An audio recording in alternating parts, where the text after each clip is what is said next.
2024లో ఫిబ్రవరి 16న రథసప్తమి రాబోతోంది. మాఘశుద్ధ సప్తమి సూర్య భగవానుడు పుట్టిన తిథి. సకల జగత్తుకు వెలుగునిచ్చే సూర్యుడు రథాన్ని ఎక్కి తన దిశ నిర్దేశాన్ని మార్చుకునే రోజు ఇది. భూమిపై జీవరాశులు సుభిక్షంగా వెలుగుతున్నారంటే అందుకు కారణం సూర్యుడే. ఈ కారణంగానే భానుడిని కనిపించే దేవుడు అని అంటారు. ముఖ్యంగా భక్తులు సూర్య జయంతి రోజు సూర్యుణ్ణి ఎక్కువగా పూజిస్తారు. ఈ రోజు నుంచే సూర్యుడు 7 గుర్రాలపై రథంపై దక్షిణాయన ముగించి పూర్వోత్తర దిశగా ప్రయాణం సాగిస్తాడని భక్తులు విశ్వసిస్తారు. మాకు సప్తమి నుంచి 6 మాసాలు ఉత్తరాన పుణ్యకాలంగా పరిగణిస్తారు.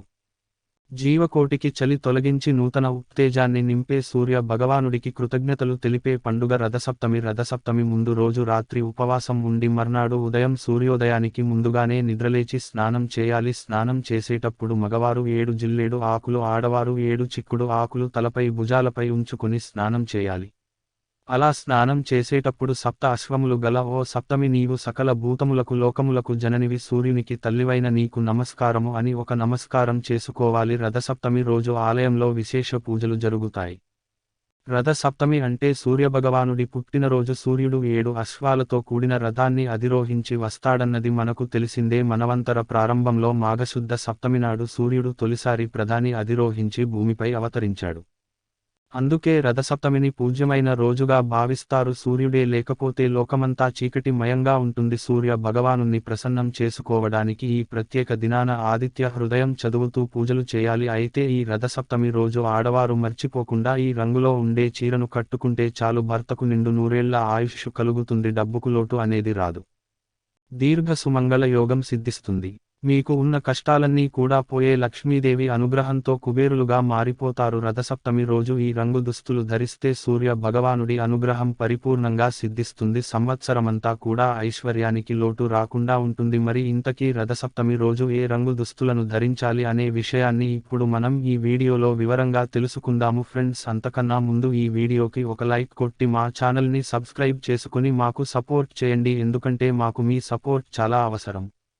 మాఘశుద్ధ సప్తమి తిథి రోజు రథసప్తమిని చేసుకోవడం ఆనవాయితీ.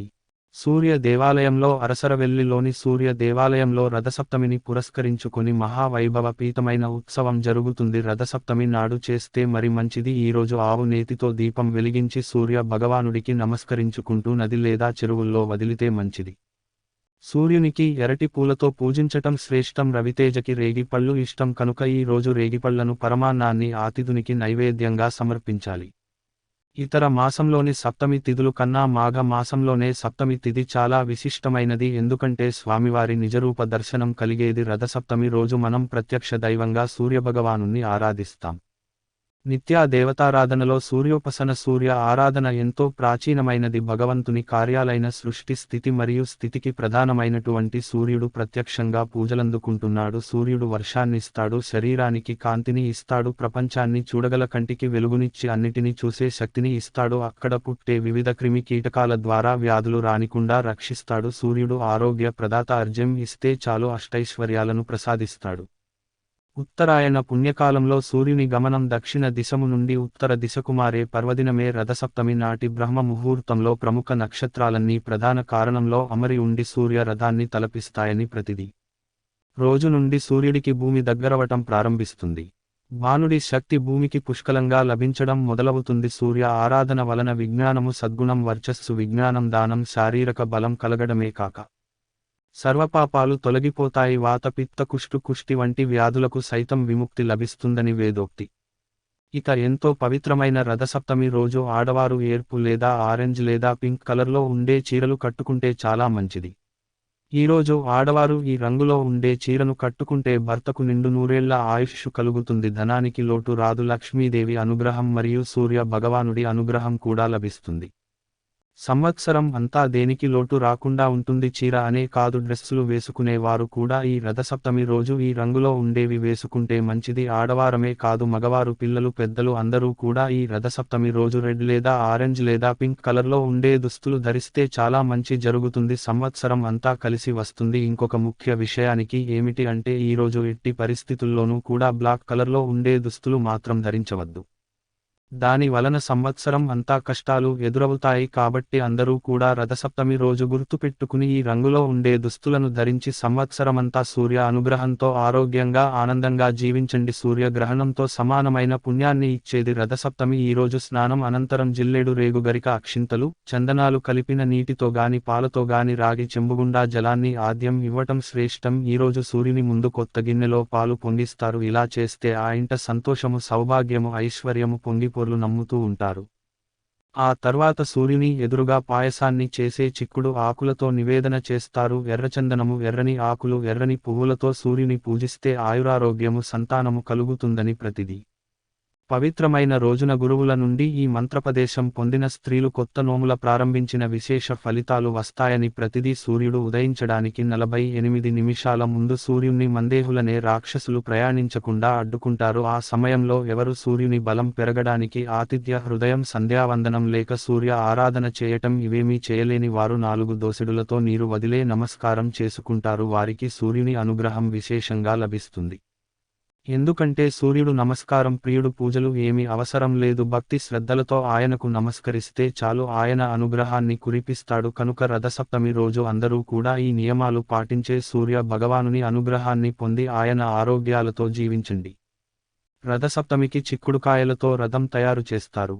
7 చిక్కుడుకాయలతో చీపురు పుల్లలతో రథం తయారు చేస్తారు. ఈ రథం మీదకు సూర్యుని పిలుస్తూ ఉంటారు. చిక్కుడు ఆకుల్లోనే ప్రసాదం పెట్టి నివేదన చేస్తారు. చిక్కుడు ఆకుల్లోనే ప్రసాదం తింటారు. పూర్వం రోజుల్లో అయితే చిక్కుడు కాదు కిందే సూర్యకిరణాలు పడే చోట పొయ్యి పెట్టుకునే ప్రసాదం చేసేవారు. ఈ అవకాశం ఉంటే చేసుకోవచ్చు, లేదంటే సూర్యకిరణాలు పడే చోట చేసుకున్న మంచిదే. ఏది కుదరకపోతే ఇంట్లో స్టవ్ మీద చేసుకున్న సరిపోతుంది.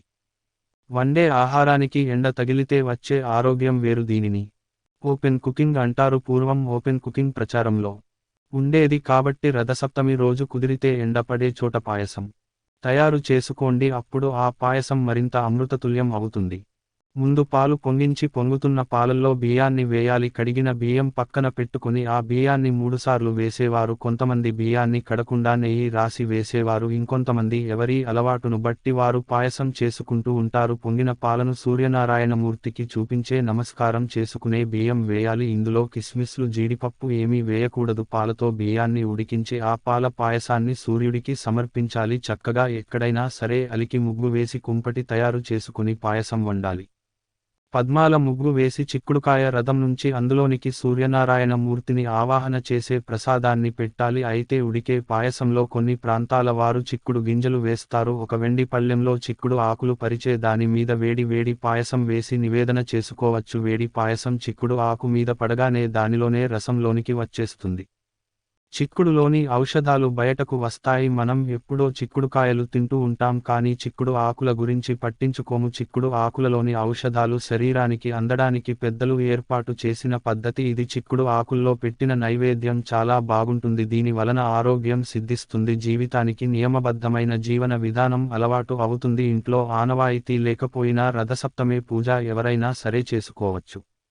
చాలామంది అన్నవైతే ఉంటేనే చేసుకోవాలా అని అనుకుంటూ ఉంటారు. కాకపోతే పూజ అనేది ఎవరైనా సరే చేసుకోవచ్చు. వీడియో నచ్చితే లైక్ చేయండి, షేర్ చేయండి. అలాగే మన ఛానల్ని తప్పకుండా సబ్స్క్రైబ్ చేసి పక్కనే ఉన్న గంట సింబల్ని యాక్టివేట్ చేసుకోండి. వీడియో నచ్చితే కామెంట్ బాక్స్లో ఓం ఆదిత్యాయ నమః అని తప్పకుండా కామెంట్ చేయండి. Thanks for watching.